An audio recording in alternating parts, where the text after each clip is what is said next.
Hello friends, ഇന്ന് ഞാൻ get ready with me ആക്കാൻ പോവാണ്. ആദ്യം ഒരു പോൺസ് മോയ്സ്ചറൈസർ എടുത്തിട്ട് നന്നായിട്ട് ഫേസിലേക്ക് ഇട്ടിട്ട് അതൊരു അപ്ലൈ ആക്കി. പിന്നെ എൻ്റെ അടുത്തുള്ള ഒരു ഫെയർ ആൻഡ് ലവ്ലി ക്രീം ഇട്ട് അത് ആയാൽ പിന്നെ എൻ്റെ അടുത്ത് മൂന്നാമത്തെ ഫൗണ്ടേഷൻ ലാക്മി ഫൗണ്ടേഷൻ എടുത്തിട്ട് അതിനെ ഫേസിലേക്ക് നന്നായിട്ട് അപ്ലൈ ആക്കി. അത് അപ്ലൈ ആക്കിയാൽ പിന്നെ എൻ്റെ അടുത്തുണ്ട് ബേബി പൗഡർ. അതിട്ട് ഏത് പൗഡർ വേണമെങ്കിൽ നിങ്ങൾ ഇടാം. ഞാൻ അതിന് പഫിലിട്ട് മുഖത്തിലെല്ലാം അപ്ലൈ ആക്കി. പിന്നെ ഒരു പൊട്ട് വെച്ചു.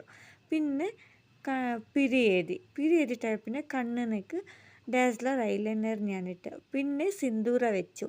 പിന്നെ ബേബി ലിപ്സ് ഉണ്ട് അതിനിട്ടു. പിന്നെ ലിപ്സ്റ്റിക് ഉണ്ട് ചുവപ്പ് അതിട്ട്. പിന്നെ കണ്ണിൻ്റെ മോട് ലൈറ്റായിട്ട് ഇട്ടിട്ടായിട്ട് പിന്നെ എനിക്ക് തലഭാറുണ്ട്. അപ്പോൾ തലഭാരി അത് ഇങ്ങനത്തെ സ്റ്റൈലിലാണ് വന്ന്. പിന്നെ ഒരു റോസ് ഉണ്ട് എനിക്ക് ഇഷ്ടപ്പെട്ട്.